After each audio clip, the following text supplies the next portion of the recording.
Okay, so I know I have some viewers that are fans of other teams in the Northern Division, so I wanted to do a video here to just analyze what the rest of the Northern Division has done during the trade deadline and really just kind of give my opinions on which teams impressed me the most and which teams I felt should have done a little more. But before we get into this, if you're a fan of hockey and you enjoy this kind of content, please consider subscribing to my channel as I upload hockey content daily and would really enjoy having you guys tag along for the ride. So, I'm going to start things off at the top of the division here with the Toronto Maple Leafs, who were clearly bars at the deadline, and work our way right down to the very bottom to the Ottawa Senators, who were obviously sellers at the deadline. And it's interesting to start off with the Leafs as well, because I honestly feel like these guys definitely went out and not only done the best job in the division, complementing their current lineup, but they arguably done one of the better jobs in the entire league, setting themselves up for a good playoff run. And believe me, I mean, that takes a lot of stones for a Habs fan to say. But this is going to be a scary team heading into the playoffs, that is for sure, guys. Now let's take a look at what they've done.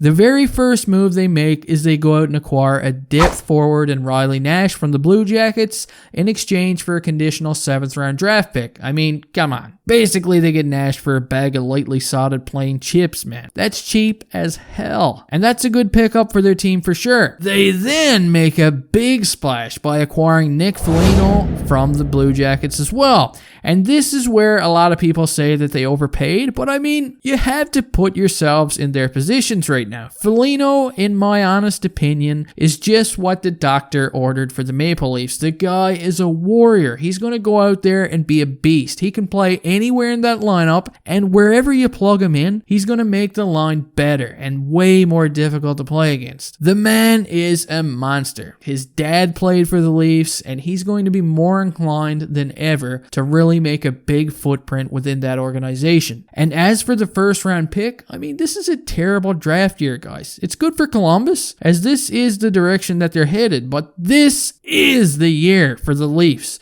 They have to go big right now or go home with the team that they have. All the chips are in the middle of the poker table and they're all in. And I think they've got just as good of a chance as anyone right now to make some noise. Now, aside from Foligno, they also get Stefan Noesen here as well for some extra depth. Okay, and if you think they were done here, they're not. They also go out and send a 3rd round pick in 2022 for Flames goaltender David Riddick, who is actually a good acquisition for the Leafs as well. I mean, we're not sure how long Anderson is going to be out of the lineup, and really Jack Campbell, I mean, as great as he's been, he's going to need some support between the pipes, guys. So yeah, I really like the David Riddick trade here as well. They also go out and get forward Antti Suomela here from the Sharks in exchange for Alexander Barabanov. Now, I'm not all that familiar with Suomela or Smella, other than he sounds like some type of poisoning, that's salmonella poisoning or whatever the hell it's called. Yeah. Let's hope this guy isn't poisoned to the locker room. Just kidding, Leafs. And they also bring in Ben Hutton from the Anaheim Ducks in exchange for a 5th round pick in 2022. So, yeah, in my opinion, this is the very top of the line here in the Northern Division. They were already clearly dominating, and they just made themselves significantly better. So, the scary team just got even scarier. Now it's time to take a look at the Winnipeg Jets here, and the Jets were a team that I was also really high on heading into the playoffs. I mean, I really like this team. I've said this over and over again. I feel like a broken record now. Although one thing I've always mentioned was that I felt like they were a bit weak on their blue line. And during the trade deadline yesterday, they went out and they added Jordy Ben. Basically a depth defenseman. I don't know, guys. Like, I really like Jordy Ben. He was a good Hab while he was here. He played solid defensively. He stuck up for his teammates. He was physical at times. He had a mean beard. And I'm sure Canucks fans probably feel the same way. Although I don't think he's going to be the savior for the Jets. And when you really think about it, the Jets have a huge chance of going far in the postseason.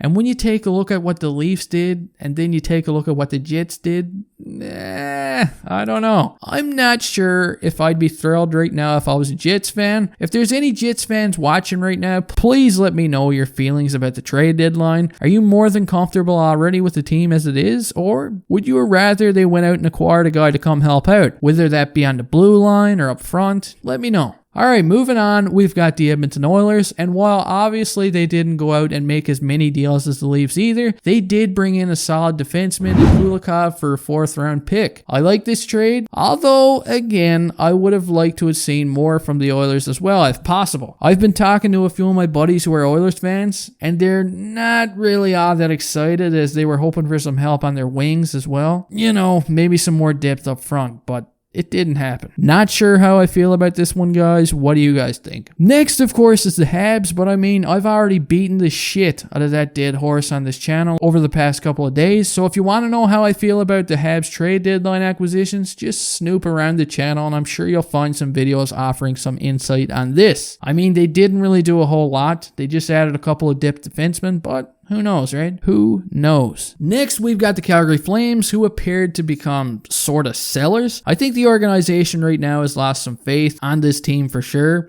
I know Sam Bennett was a guy that they were probably in the process of trading since it was brought to our attention that the guy actually wanted out. So now he's gone. The Flames ship a 6th round pick in the 2022 draft along with Sam Bennett in a cardboard box through the mail in exchange for a 2nd round pick in 2022 and prospect Emil Heineman. I guess that's his name.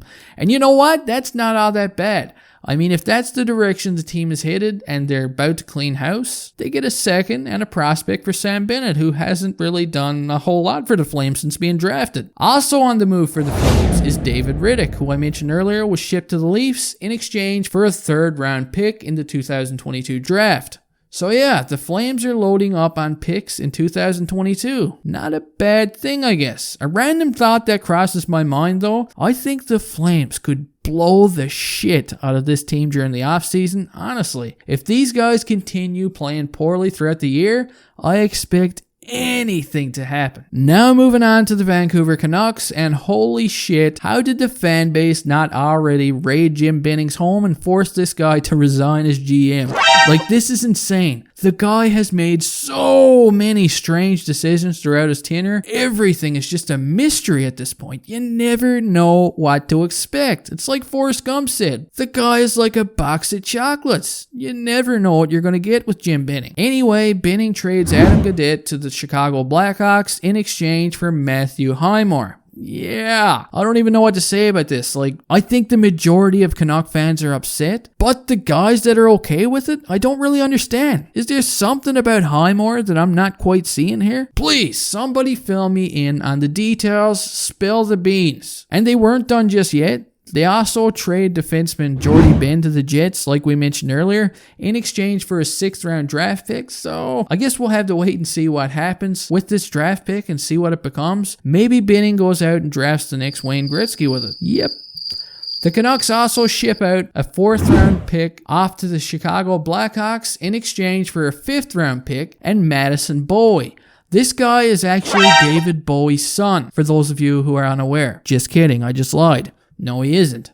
But don't tell Jim Benning this, because this was a Blackhawks sales pitch, and it worked. Yeah, I don't know, guys. I felt like the Canucks could have done more than they did and got some bigger returns out of these deals in some situations. Canucks fans, let me know how you feel. Even if you feel like shit right now, I want to know all about it. And last but not least, we've got the Ottawa Senators, and here we go. Now, these guys did it right. They ship off Mike Riley to the Boston Bruins, veteran defenseman Braden Coburn off to the Islanders. They load up on picks and send Eric Goodbranson off to the Predators. So yeah, not a bad haul here for the Sens. I guess you gotta load up on picks right now if you're these guys. Their main target is to get younger and younger for this team, keep the prospects incoming, and build off the youth. Could they have sold off more? Yeah, probably, but they weren't dead or anything at the deadline. They did move some guys, so Sens fans should be somewhat relieved. Alright guys, that does it for this video. I'm sorry if I missed a trade, as there was quite a few to cover here.